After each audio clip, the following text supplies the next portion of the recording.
My favourite camera was a Nikon. It was, yeah, I had a number of lenses for it, a big fat lens and a very short lens. Having a chemist shop was marvellous for a kid into photography. In those days, if you wanted to see what photo you had just taken, you had to send it to the chemist shop and get it developed and get it printed and get it back again. That all cost money, as indeed the film and cost money. And it was marvellous to have the pharmacy, to have all of that. I did a bit of Super 8 work with a movie camera, shot movies of my choir and other things like that, and enjoyed that very much, but basically worked in photography.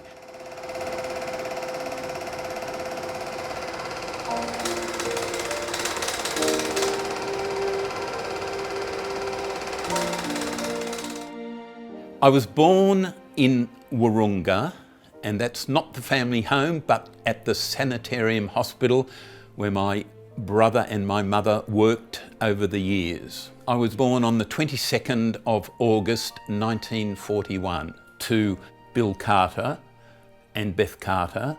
I was a war baby.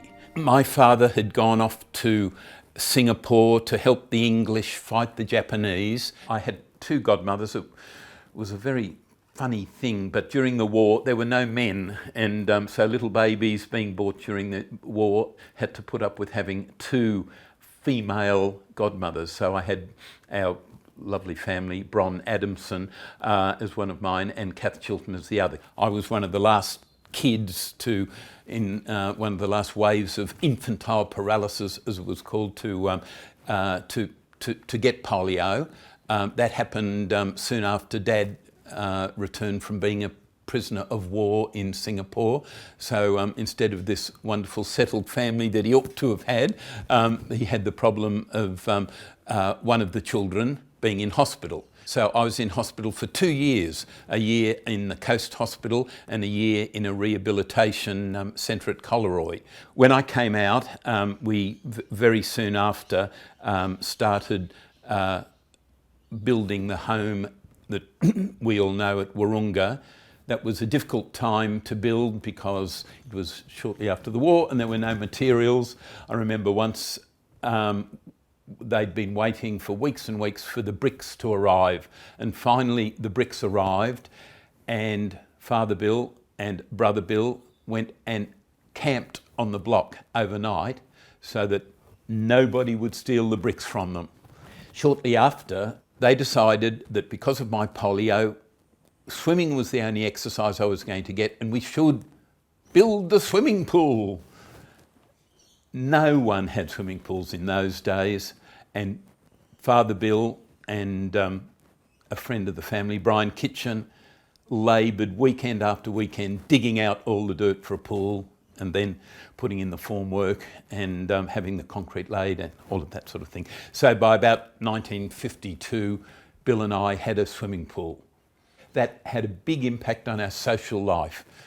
We could always invite people back for a swim. It was a great household to grow up in. Both Dad and Mum owned businesses. Dad, of course, owned the Stall shoe shop. Mum owned her pharmacy. Dad was a bank manager. He was working. In the family, I had a nickname, and it was what I consider to be a dreadful nickname, and that was Dadey. You would reverberate through the house. Beth would be yelling out, "Dadey, come and mash the taties!" So I was Dadey, but that's about the only nickname I've ever had. The paternal grandparents lived in Stall and died, the grandfather, earlier than the mother. So we would occasionally, all the family drive over to Stall and see those. I knew them vaguely. The grandfather Carter had diabetes, and it was fascinating for us children because he kept having needles with insulin, and we would watch him injecting himself. This is a William Carter, as you Carters might imagine. Father Bill's father was William. I was also fortunate in having a deep relationship with my grandmother.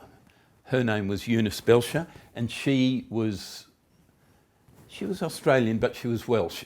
She came from a generation when you all thought of wherever you came from, England, Scotland, whatever, as home. She was a very strong and powerful woman. She was a musician, she was a singer, she was a piano player, and in those wonderful pre-television days, we would all gather around the piano and sing.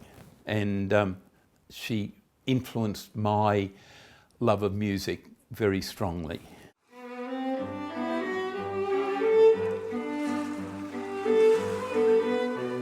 We used to, after we were put to bed, we used to escape through our windows. We used to go out and do evil things.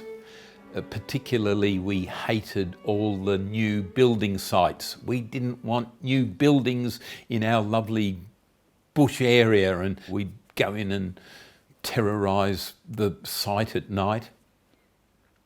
We were evil children.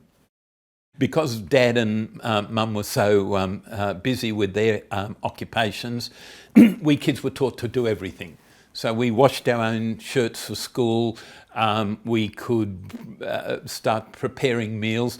We had marvellous ladies that came in and cleaned for us, the last one being Ruth Schubert, the most closest to our family.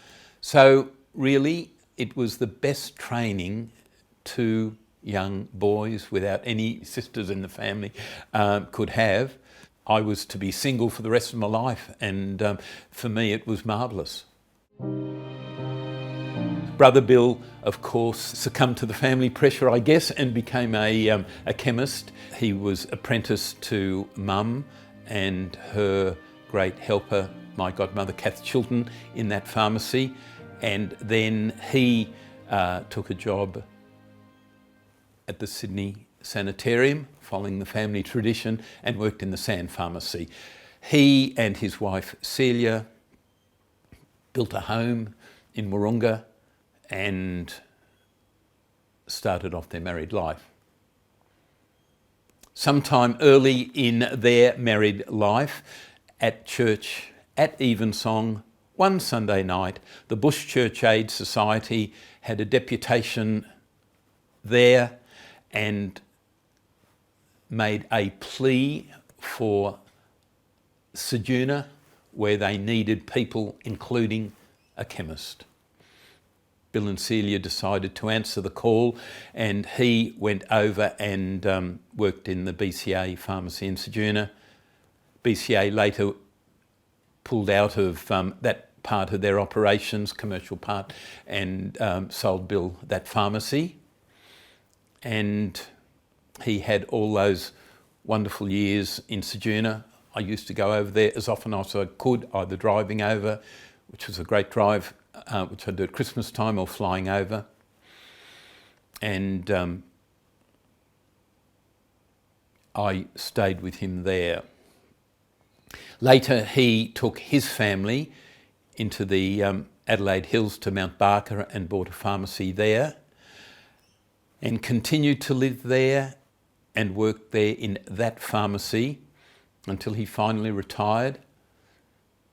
And then, in the early years of his retirement, died much too young from a melanoma.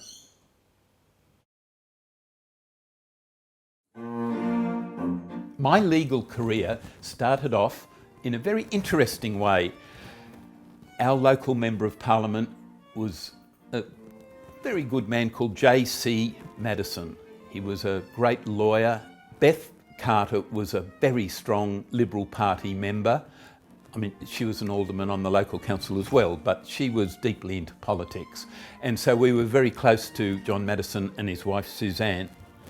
Now, when I left school, John Madison suggested that I should be interested in law and that I should join the Petty Sessions branch of his Justice Department. And I thought this was a marvellous way to slide into law very, very slowly.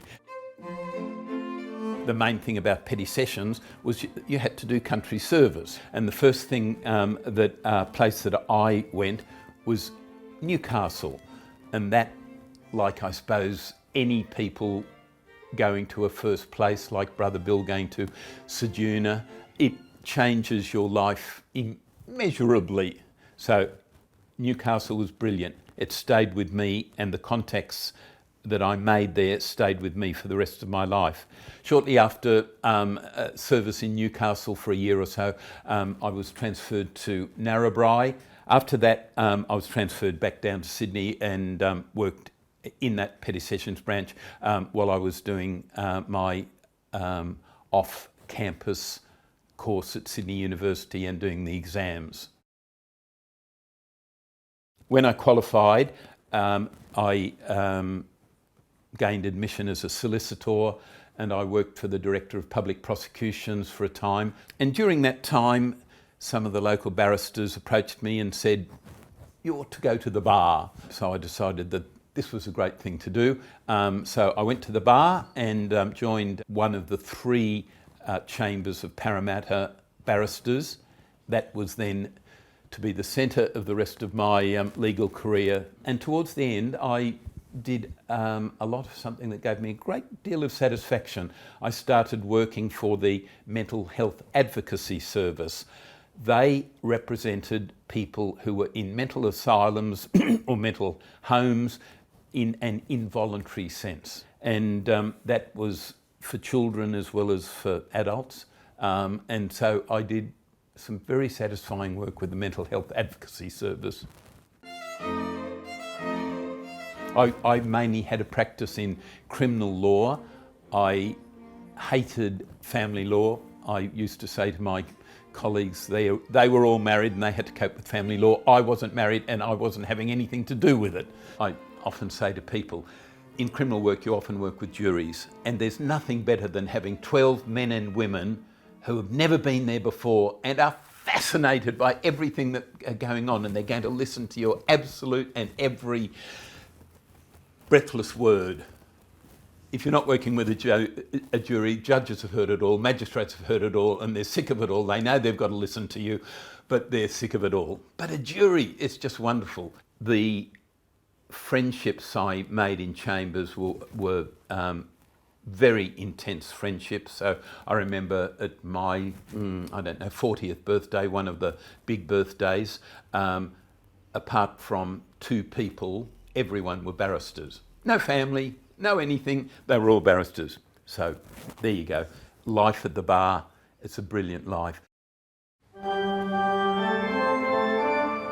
Outside the law, I had some very strong influences, and the stronger one in all my life has been choral music, singing in choirs. I started off singing in choirs with Brother Bill in St James Turramurra, the great centrepiece of our growing up, and then the happiness of being sent to Newcastle, and with a background now in choral music, I was bold enough to join the cathedral choir up there, and had a number of years with an extraordinary organist and choir master who taught me just so much about music and about service, the service of music to the church. When I went to Narrabri, in a little wooden church, I was a choir master in St Cyprian's Church of England choir, and I trained the CWA, the Country Women's Association choir. I conducted Mama's Little Baby Loves Shortening Bread with the CWA choir. So it was marvellous. You'd never get those opportunities in a city.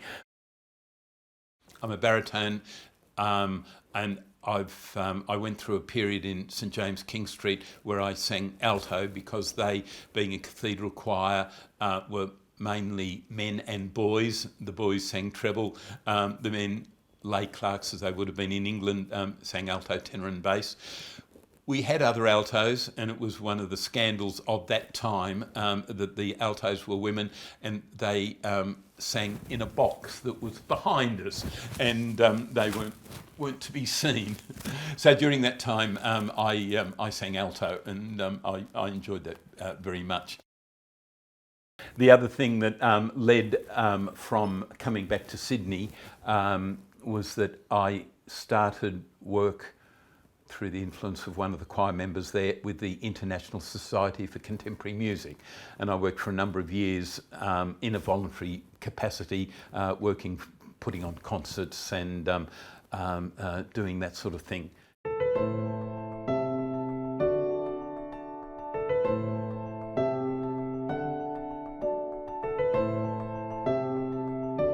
Ever since Beth and Bill gave me my first Hillman, a Hillman Minx, I've had a car. Once I got into my professional life, I leased them all. When I retired, I decided that for the first time I'd buy a car. Obviously I bought a Volvo, and it's lasted me well. One of the things about polio is that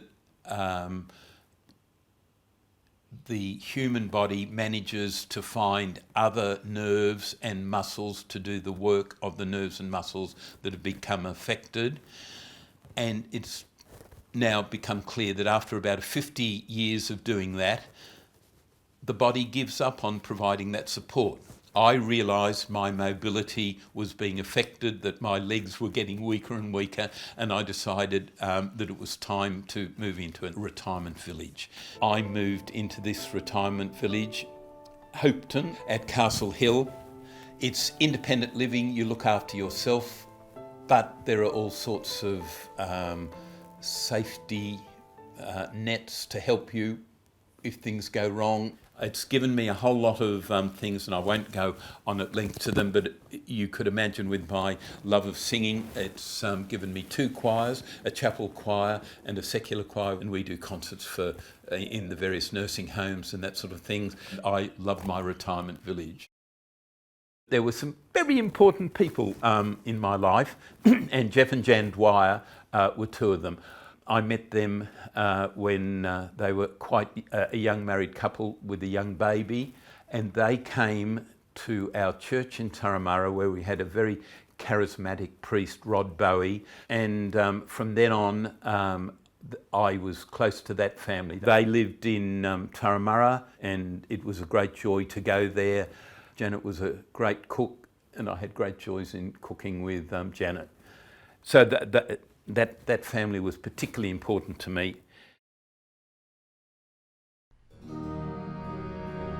I want to tell you something about music, and that is just to note on the record my favourite pieces of music. The first one is J.S. Bach's St Matthew Passion, which I consider the greatest musical work ever written, but it's a choral work, so as a chorister perhaps I would say that. My next favourite work that I want to tell you about is Mahler's Second Symphony, the Resurrection Symphony, and once again there's a choir in that with a wonderful chorus.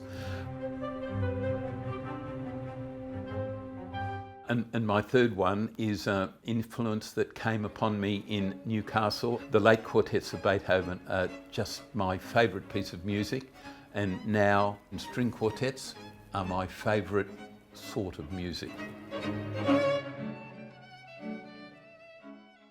I like taking pictures of people, and that's always been my preference, so I've never done any other form of photography than taking pictures of people. And I want to recommend to you that if you ever take pictures of people, that you mount them on bits of wood, because once your photograph is mounted on a bit of wood, it's very hard for people to throw it away.